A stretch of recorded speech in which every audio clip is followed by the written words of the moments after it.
नमस्ते, प्रणाम, हर हर महादेव। स्वागत है आपका हमारे यूट्यूब चैनल में।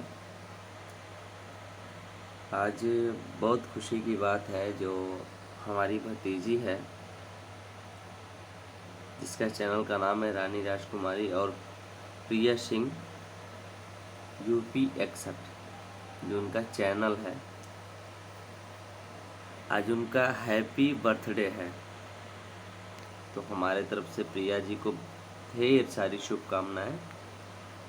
और आप जियो हजारों साल,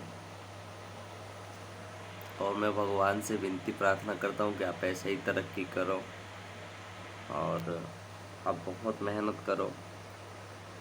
मेहनत रंग लाती है, मेहनत करते रहो आप, कभी ना कभी मंजिल आपको मिलेगी बेटा। और आपके पूरे परिवार को मेरे तरफ से ढेर सारी शुभकामनाएं, और आपको जन्मदिन मुबारक हो, और आपके परिवार को भी। और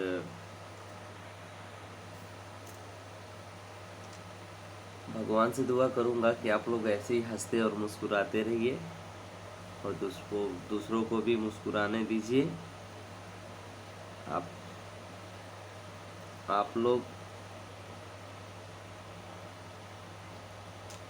मेरे लिए दुआ कीजिए कि मैं भी चाह रहा हूँ खुश रहूँ।